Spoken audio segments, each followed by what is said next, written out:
Minister, my question centres around the ongoing situation, pretty cataclysmic humanitarian situation in Yemen. And I want to ask you today, have you spoke to your counterparts in the European Union, and have they considered sanctions against the Saudi government in relation to the ongoing humanitarian crisis? Deputy, thank you for raising this issue. Yemen is the world's worst humanitarian crisis, driven by 7 years of conflict, economic collapse and the breakdown of public institutions and services, which has left over 24 million people in need of humanitarian assistance. Ireland and the European Union fully support the efforts of the UN Special Envoy for Yemen, Hans Grunberg, who I've met and spoken to bring about a political resolution to the conflict in Yemen. EU member states are in agreement that there is no military solution to the conflict in Yemen, and all parties should agree to an immediate ceasefire. In addition to significant diplomatic efforts, the EU has provided nearly €1 billion to Yemen since 2015 in development, crisis response and humanitarian assistance. At a national level, Ireland has contributed over €32 million in humanitarian funding to Yemen since 2015. As a member of the Security Council, Ireland has engaged extensively in support of the UN's efforts to end the conflict in Yemen.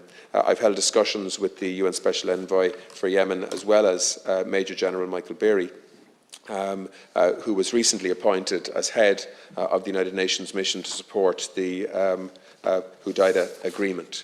I've also engaged extensively with countries in the region, including foreign ministers from Yemen, Iran, Saudi Arabia and UAE, stressing the need to work urgently towards a resolution to the conflict. In fact, yesterday I spoke to my counterpart in the UAE on this issue. Sanctions are an important foreign policy tool for the promotion and maintenance of international peace and security. In order to be effective and impactful, sanctions generally need to be agreed by a large number of countries.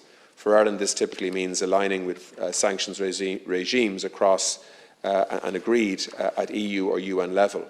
There isn't currently a consensus among either EU or UN Security Council members on the introduction of sanctions against Saudi Arabia, and Ireland will continue to support all efforts to end terrible conflict in Yemen, including in the context of our position on the Security Council and as an EU member state. You are correct that this is the worst humanitarian crisis in the world, and this has left tens of thousands of people dead, including 10,000 children either killed or maimed. And some of the pictures that have consequently come out of Yemen are pretty almost incomprehensible to watch. How a country like Saudi Arabia, which is one of the wealthiest countries in the world, basically inflict absolute terror on Yemen, which is one of the poorest countries in the world. And that juxtaposition, one of the wealthiest countries in the world, to bomb Yemen into the Stone Age, it's literally grotesque. And the world looks on, because the bombs that are destroying Yemen are American-made and American-funded. So there has to be sanctions, Minister. There has to be justice and some sort of accountability in relation to Saudi Arabia. Yeah, can I say that I don't believe that a resolution to the humanitarian crisis in Yemen will be solved by sanctions per se. I think it will be solved by political engagement across the region and at a UN level. But just in relation to Ireland's position on arms exports to Saudi Arabia and the UAE, can I just say Ireland does not supply military equipment to any of the parties to the conflict in Yemen.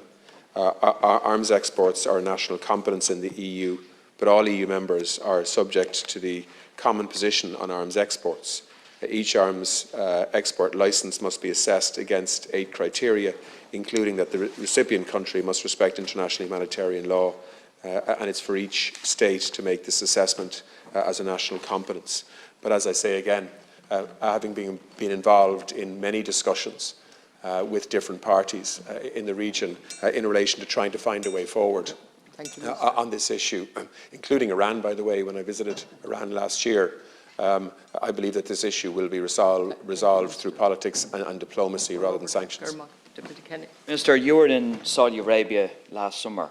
Did you speak to your counterpart in regards to not only the human rights violation in Saudi Arabia, but also the kind of situation in Yemen? Have you spoke to your counterparts in the European Union in regards to action against Saudi Arabia? Because what's going on in Yemen is war crimes. And that's not me saying it. That's NGOs, civic bodies, that on the ongoing basis of a bombing of civilian areas. So if there was ever a need for kind of unity in relation to violence against Yemen, then this is the situation. And Minister, obviously people are angered by what's going on in Yemen. And on the 26th of March, people from Saudi Arabia and Yemen, the people that live here, are having a day of action against the ongoing war crimes against Yemen. Minister, to conclude. No, Deputy, I'm in no doubt as to the horrors of war in Yemen and the humanitarian consequences of ongoing conflict there. When I was in Tehran last year, primarily focused on the JCPOA discussions, I also had a discussion in relation to Yemen and the influence that Iran has in relation to Houthis in that conflict, and certainly made very clear our desire for Iran to use its influence on Houthis in the context of that conflict. I also visited Saudi Arabia and had a long discussion in relation to their involvement in the conflict in Yemen as well. As well as, of course, speaking to the UN Special Envoy, the last EU Special Envoy, Martin Griffiths, and also I've met the current EU Special Envoy as well.